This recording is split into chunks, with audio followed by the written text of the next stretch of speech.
xaflad lagu maamuusayay dhalashada nabigeena Maxamed nabadgelyo naxariis dushiisa ha ahaatee ayaa lagu qabtay guriga Xaaji Nuux oo ku yaala magaalada Daarusalaam ee wadankani Tanzania. ugu horeyn goobta ay ka socotay xafladda ayaa lagu soo dhaweeyay culumadii iyo macallimiintii ka soo qayb galeen munaasabadda. intaasi kadib waxaa la qaaday siirada rasuulka sallallahu alayhi wasallam iyo amaanta xabiibka. ويسلم ويبارك عليه. أبتدئ الإملاء باسم الذات العلية مستدرا على فيض البركات على ما أنا له وأولاه،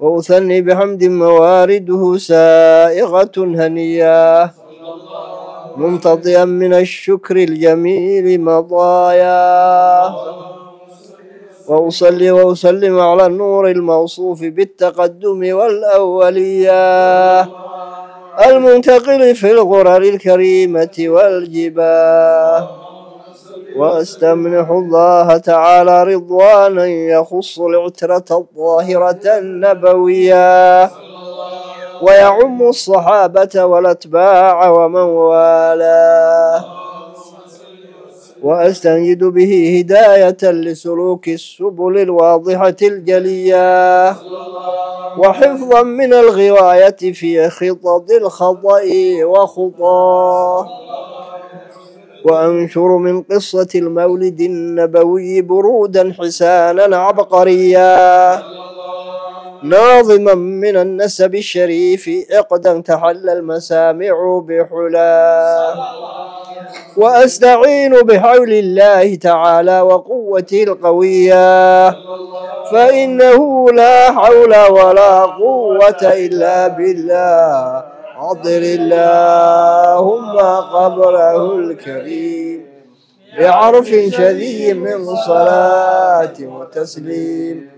اللهم صل وسلم للجاني جناه، ونضغت بحمله كل دابة لغريش بفصاح الألسن العربية، وخرت الأسرة والأسنام على الوجوه والأفواه، وتباشرت وحوش المشارق والمغارب ودوابها البحرية، واحتست العوالم من السرور كأسا حمية، وبشرت الجن بأضلال زمنه وانتهكت الكهانة ورابت الرهبانية، ولهج بخبره كل حبر خبير وفي حلا حسنيته، وأوتي دمه في المنام فقيل لها إنك قد حملت بسيد العالمين وخير البرية، وسميه إذا وضعت محمدا لأنه ستعمد عقباه. اللهم قبره الكريم بعرف شديد من صلاة وتسليم. اللهم صل وسلم وزد وبارك، اللهم صل وسلم وزد وبارك عليه. محمد صلى الله عليه وسلم على الحبيب محمد وعلى الآل من هم الكرماء، على الحبيب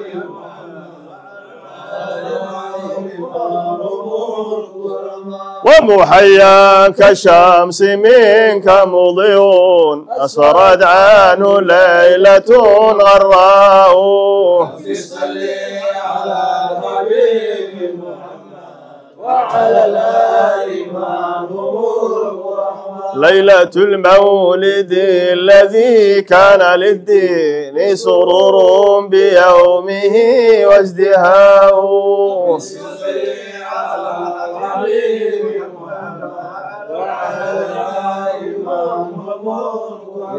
يوم نالت بوضعه ابنة وهب من فخار ما لم تناله النساء، وأتت قومها بأفضل مما وأتت قومها بأفضل مما حملت قبل مريم العذراء. مولد كان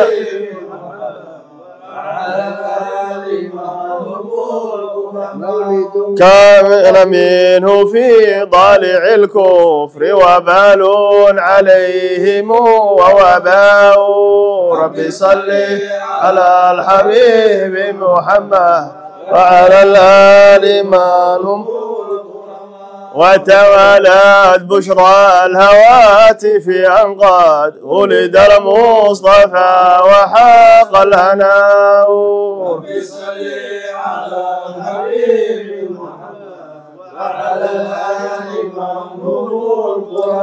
هذا وقد استحسن القيام عند ذكر مولده الشريف أئمة ذو رواية وروية فطوبى لمن كان تعظيمه صلى الله عليه وسلم غاية مرامه ومرماه اللهم قبره الكريم بعرف شديد من صلاة وتسليم اللهم صل وسلم وزد وبارك عليه.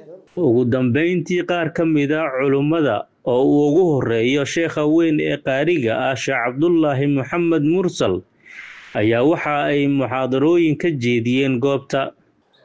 xafladan ku talagalkeedu waxay in siiradaana la barto kadib la weyneeyo calayhi salaatu wasalaam.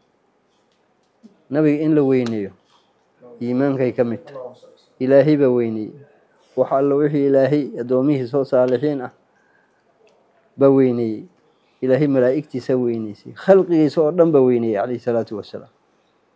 habeenkuu dhalanayay nabiga calayhi salaatu wasalaam waxa alla wixii caalamka ku noolay ilaahay khalqigiisa ahaa nabiga dhalashadiisa ay isku marxabeynayeen oo soo dhaweynayeen. wixii xayawaanka badda ku jiro kan bariga joogo iska dhaaf waxa caaqilka kuwa maalaya caaqilka ah waxay isku bishaaradooda isku dhaafaysay nabiga sidoo loo soo dhaweyn lahaa calayhi salaatu wasalaam. malaa'igta saasay u istaageen nabigii waxaa dhashay habeenkaas oo ahaa khayru khalqillaahi ajmaciin. inta alla abuuray kan u khayrka badan laa malag walaa ins walaa jin walaa xaywaan walaa jamaad kulli. marka soomad uma haysanin nabiga sidaas calayhi salaatu wasalaam in la weyneeyo oo loo kaco wax kaleeto oo hadda qiimahaas yeelaninba waa la weyneeyaa. marka nabiga weyneyntiisa wax walba inay ka horeyso. ilaahay ba weyneeyay malaa'igtiisa weyneysay. ilaahay wuu amaanay nabiga sallallahu alayhi wasallam wuxuu yiri inna fadlahu kana alayka azim. ilaahay fadliga koo kaaga u saaray nabiyow waa mid weynin badan. wa kana fadlullahi alayka azima. fadliga alle oo adiga ku fadlay waa mid weynin badan. nabiga ilaahay ba fadlay khalqigiisina way arkeen oo way ictiraafeen. marka in la weyneeyaa loo baahan yahay nabiga calayhi salaatu wasalaam. فالذين آمنوا به وعزروه ونصروه واتبعوا النور الذي أنزل معه أولئك هم المفلحون. إلهي وحكو الشيء هو إلهي رسوله رمي وحوي وقوة نبي رمي وعزروه ونصروه وين عزروه بمعنى عظموه وين تعظيمي ونبي أجر جاري ويقرب استاجين دينتي سيدي هر الله وضي الله. واتبعوا النور الذي أنزل معه نور كلا سود جي وقرآنك أولئك هم المفلحون. وكل بني نورك فيري سدح نور ومدن إله ربي وضع له وذا عابد ونور بوسكوت المام. النبي ونور قرآن كان ونور. إلهي وحيري الله نور السماوات والأرض. سمذي يدلك نور كوضواء الله يعني منورهما بلوجه مفسرين سايكو كان نوريوي مرك نور السماوات والأرض بالي. رسول كان محليري قد جاءكم من الله نور وكتاب مبين.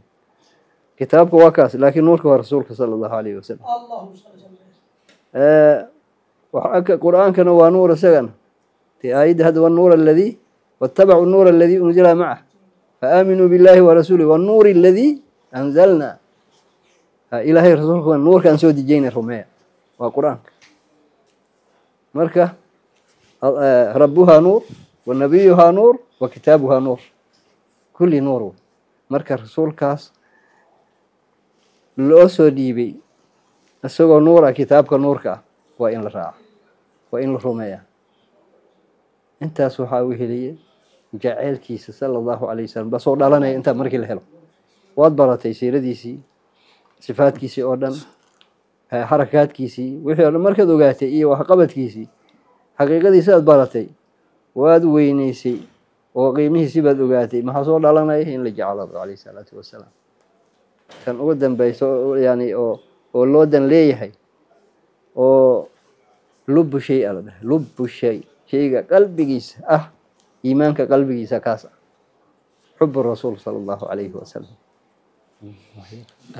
Assalamu alaykum warahmatullahi wabarakatuh. Sheikh asema ni muhimu, ni wajibu kusoma sifa za Mtume Muhammad sallallahu alayhi wasallam, siri za Mtume Muhammad sallallahu alayhi wasallam, namna naishi Mtume Muhammad sallallahu alayhi wasallam. Lazima tujue, ni wajibu maisha yake ukoje wakati Mtume sallallahu alayhi wasallam wanateswa na wale makafiri. Wakaona kusoma katika sira ya kitabu, ukisoma mwanzo mpaka mwisho, basi wewe atakuwa roho yako italainika. Maana unaona kafanya kazi gani Mtume sallallahu alayhi wasallam, kapata shida gani katika kutangaza dini ya Kiislamu, katika mateso gani Mtume sallallahu alayhi wasallam. Kwa hiyo kisha jua siri za Mtume Muhammad sallallahu alayhi wasallam, hapo takuwa wewe utapata mapenzi ya Mtume Muhammad sallallahu alayhi wasallam. Maana yake utampenda Mtume Muhammad sallallahu alayhi wasallam. Maisha kwa Mtume alikuwa anakula nini, maisha yake alikuwa analala kivipi, kila kitu. Kwa hiyo Mtume akasema, Sheikh akasema, Mwenyezi Mungu akasema, Mwenyezi Mungu anakuumba nuru tatu.